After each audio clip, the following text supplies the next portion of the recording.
I'm Monty. This is the Marriage Bites podcast. We get real about the joys and challenges of marriage through bites of wisdom we have learned over the years. Our aim is to share this wisdom with you so your marriage won't bite.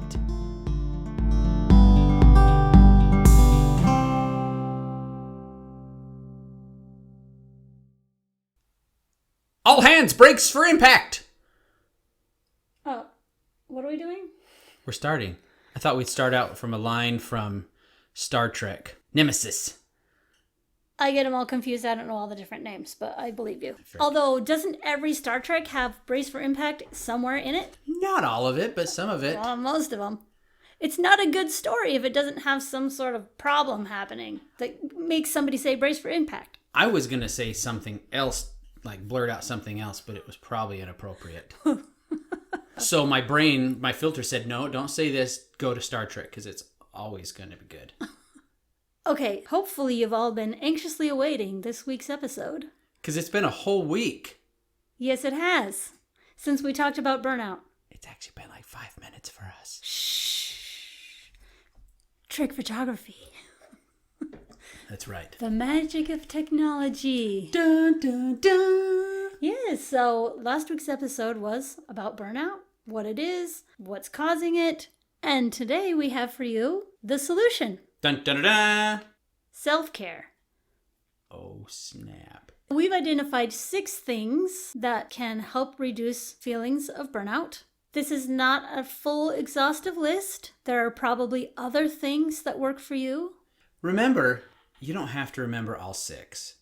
It's like when you go to listen to someone giving a speech or a talk in church and they give you, 12 points to be a better person. It's like... And then you have to do all of them. I'm like, I can't remember all 12. Take one little bite from this and try to use it in your life. That's what we're asking. Yes, that's a good point. You don't necessarily have to do all of them in order to take care of yourself. Decide what works for you, what speaks to you, and take that and run with it. Do whatever helps you. Right. Because we learn little bit by little bit, and we just can't take in everything from the fire hose. Yes, and that's totally fine. Yeah. I'm not saying we're a fire hose of information. Cause... Or a fire hose is something. Okay. So the first area that I want to talk about is exercise and nutrition. You are going to feel tired or depleted if you are not giving your body what it needs to do what you're asking it to do. I know I used to never exercise.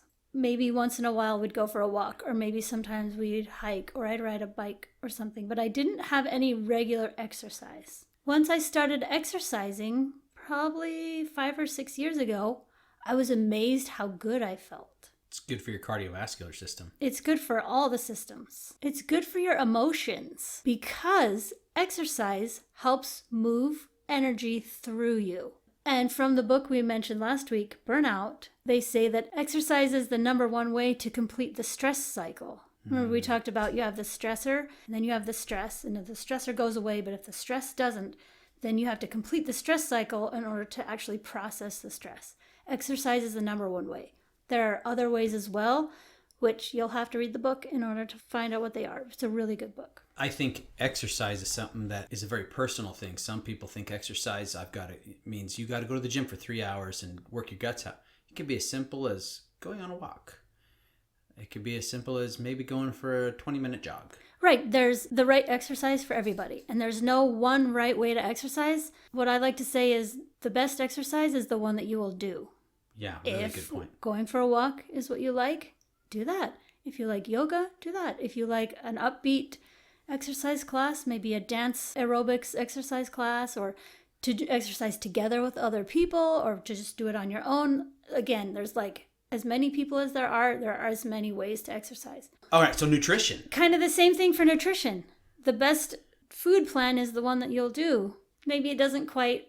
If your food plan, though, is going to McDonald's and eating chicken nuggets because they have white chicken or white meat in them, that's not really nutrition. Right. I mean, as many people as there are, the nutrition needs of each individual is different. And you know when you're eating healthy for you or when you're not eating healthy for you based on how you feel. And yeah, there's differences in all of us. And It's one thing that drives me a little bit crazy about watching people on TV or, on YouTube, and they're talking about nutrition. They're like, well, you just got to do it my way. And if you do it my way, it's perfect. And there's no other good way. Mm-hmm. I think it's a bunch of bunk. Well, that's just marketing. That's just diet culture. It is. And I reject diet culture. Best thing to do, I think, if you're really confused about nutrition, is find a local nutritionist, consult with them, and see what works for you. I'm not a nutritionist. And last time I checked, you weren't a nutritionist either. Actually, when I went to college, I obtained an animal science degree, and so I'm an authority. I actually took a class on feeds and dietary stuff for animals, and it's pretty much the same. I mean, alfalfa versus lettuce, it's kind of the same. Right.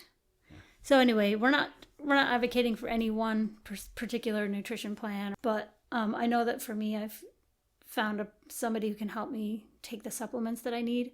And it really does help give my body the building blocks to do what it needs to do. Yeah.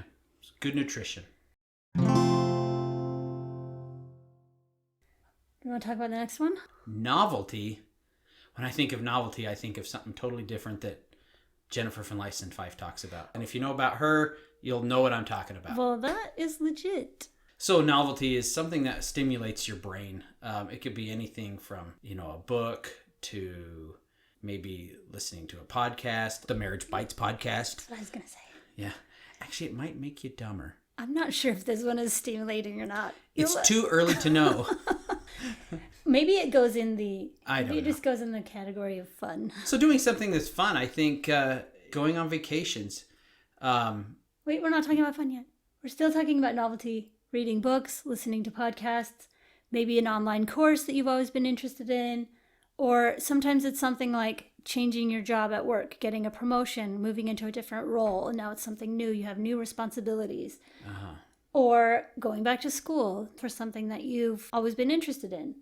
Or taking up painting. Or I know when everyone was locked down, so many people were talking about painting or making bread or gardening or learning a new instrument. Well, and think about novelty, too, between you as a couple. And novelty in your sex life.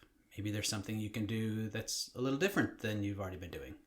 Little bits of novelty can go a long way. Mm-hmm. And you can literally find novelty anywhere in your life.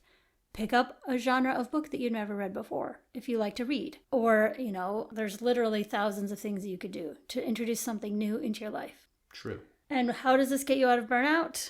Well, I think it gets you out of burnout because your brain needs to shift gears. You need to do something else.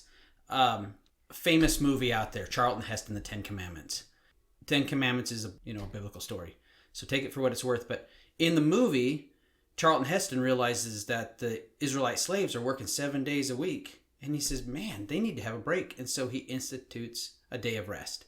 And it was there to help them not only rest physically, but also mentally. We need that in our lives. Changing gears. You need to change gears. Yeah. We go through, I'm not, like I said, this is not a religious thing here, but we have to change gears, right? We go through our work week working, and we need to change gears and do something else. And so that's where adding some novelty or adding a hobby. Or going on a vacation. Sometimes you just get tired of your surroundings and you want to go and experience something, a place that you haven't been before. Right. Or the next thing is having a hobby. Doing something that isn't just wasting time. Or maybe you need to find a hobby. Mm-hmm. Maybe you had one when you were younger and then you kind of let it go because you're too old or because you're too busy or because you're too this or too that. Right. Your hobby is also not cleaning the house. Your hobby is not watching the kids. And I know some people feel that way. I like cleaning the house sometimes. You're a freak. Well, I like organizing things. I shouldn't say that because I actually like washing the dishes. Well, sometimes people think of hobbies as wasting time. Listen to me. Hobbies are not wasting time. They are not. And some people say they are. They're not. I think of a hobby as something that is a creative outlet. We mentioned a few of them before, like painting or baking bread, or it's any time that you're creating or building something. I think if you watch Star Trek, especially The Next Generation, you see those hobbies coming out. And I know I talk about Star Trek a lot. Yeah. I'm probably going to get slapped for it. Probably. But they're always in 10 Forward having a little concert or something like that. Yeah, like they work so hard exploring the galaxy that every now and then they need to go and do something else. Commander Riker plays the trombone. Some people, even though they have replicators, choose to cook the food from the raw ingredients. So anyway, having a hobby can help you not be burned out. Yeah, changes gears in your mind.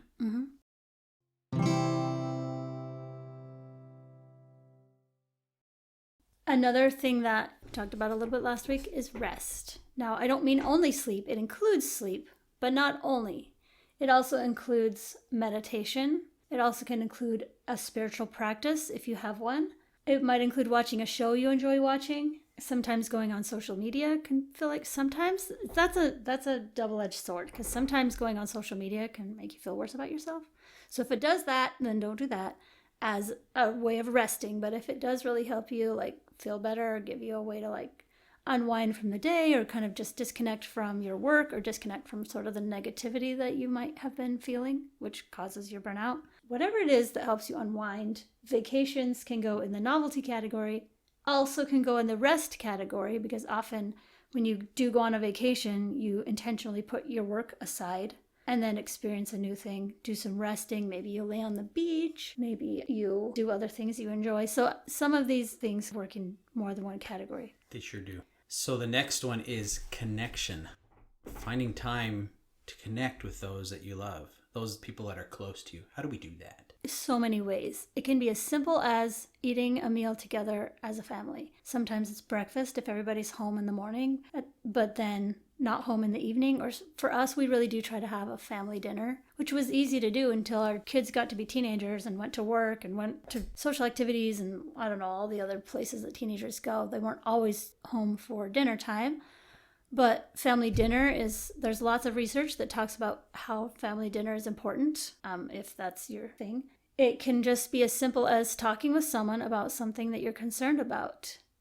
I heard a podcast recently, and I won't go into the whole thing, but he was talking about the importance of having somebody witness your challenges. That was so fascinating to me. That like when we are feeling something bad, maybe we're judging ourselves, maybe we did something wrong, or maybe we are just having negative self-talk and we think we're the only ones and we hold that in, and it basically is shame that we're holding in. And as soon as we tell somebody what we're so ashamed about, the shame dissipates. It's kind of crazy. I've experienced this myself, and I've talked to a lot of other people who have as well. But just being able to have a witness to what is happening for you can not only help you feel connected to that person, but also help you feel like you're not alone and that there's nothing wrong with you. And it really does help dissipate a lot of those negative emotions that come from feeling like you have to hide who you are or have to hide something about yourself. Really concentrate too on the connection with your spouse or your significant other. Go somewhere quiet away from the kids if you can, and just talk to each other and be open and honest. You can rub her feet, she can rub your feet, and just talk. I think that's something that we've done before. We'll sit down, I'll take off your shoes and rub your feet, and hopefully they're not too stinky. Usually it's my feet that are stinky. Totally. Yeah. But anyway, having those deeper conversations and discussing things, having that connection is really important. Yeah, it really is. Because we are, by nature, community beings. We want to be connected with each other. We want to be a part of the tribe. I'm sure if you've been in the self-help world for more than 5 minutes, you've heard people talk about this, how we are tribal, how we want to be a part of the group. And our limbic brain feels like we're going to die if we get kicked out of the group. We want to be connected. It's in our nature as human beings. Right. So if you don't have a friend you trust or a spouse you don't feel like you can talk to, there are also other people, your parents or your friends. There's also a therapist or a coach or some other kind of neutral party, a trusted authority who can also be that connection for you if you just need to get out of the shame. Like if you're just really afraid that if you told somebody close to you what you're feeling ashamed about, they might shame you more, or they might not understand, or they might leave. I don't know. And if you need a neutral party who's still going to be caring and kind, sometimes it is useful to seek professional advice or help. And that's work that you do. It is.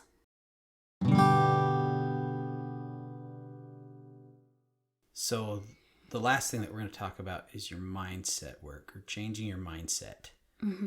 And that means that when you're feeling burnt out, a lot of times you're feeling burnt out because of your thoughts. whatever those thoughts might be. And that changing that mindset, and we can do it, we can change our mindset, can take away that burnout. Brooke Castillo, I talked about her in the last podcast.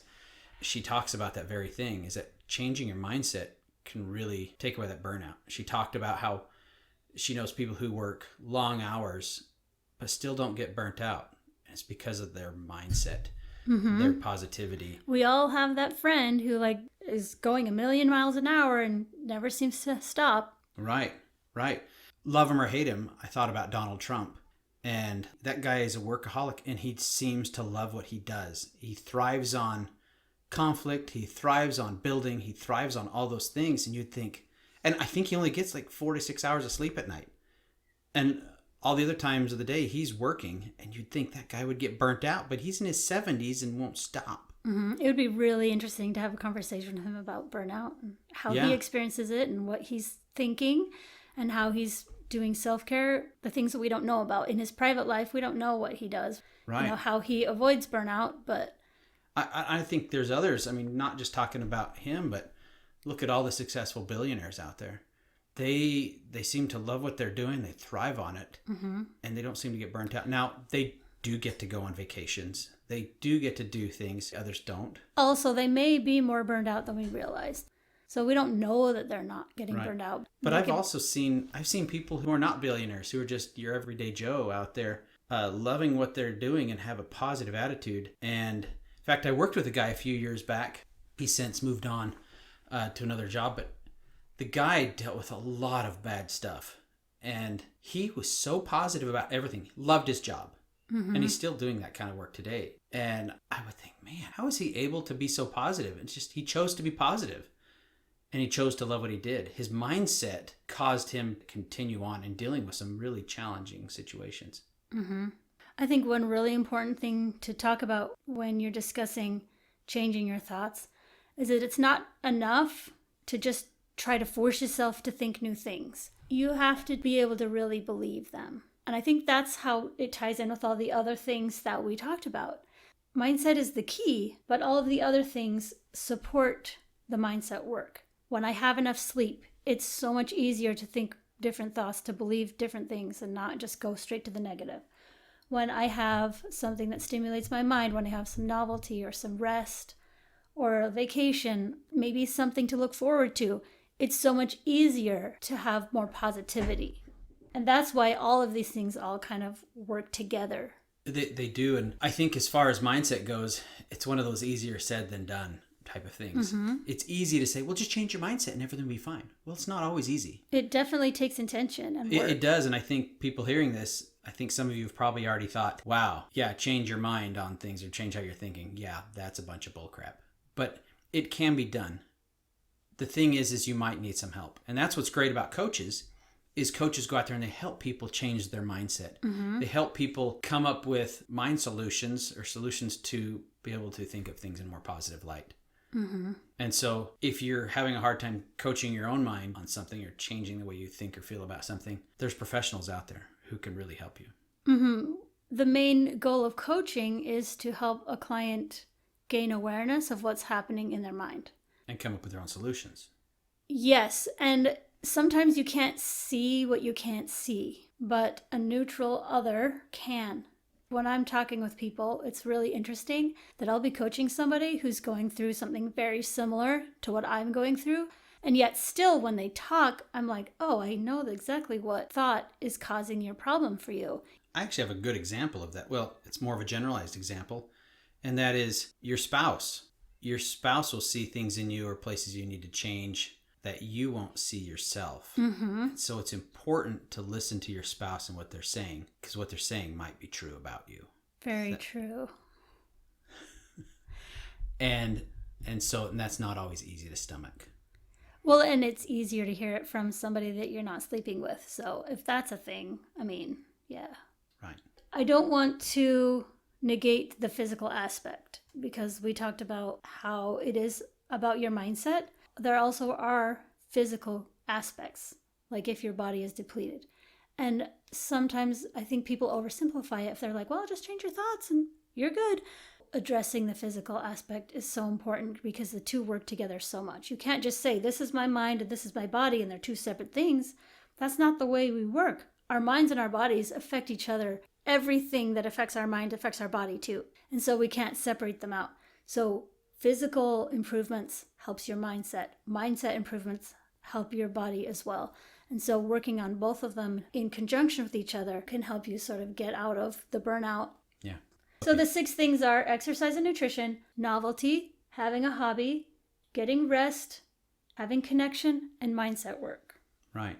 If you guys out there can think of any other way to help you with your self-care or overcoming burnout, please drop us a line. Let us know what you think. And our last podcast talking about burnout, if you want to give us your story about how you've been burnt out and how you overcame it, let us know, because we're always looking to learn and looking to grow, and there's lots of different ways of dealing with these things. Mm-hmm. And maybe you've thought of something that we haven't. Yeah. And so we'd really love to hear from you. Yeah, we're always looking for ways to improve our own lives as well, just like everybody else. Yeah.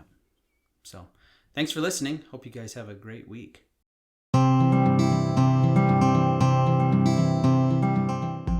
Thanks for listening to the Marriage Bites podcast. Be sure to subscribe so you don't miss out on any of the fun. Let us know what you took away from this episode by sending us an email at info@andelinprice.com. You can also see what we're up to on Facebook and Instagram at Andelin Price Coaching. Or you can visit my website, andelinprice.com, to learn more. See you next week. Bye.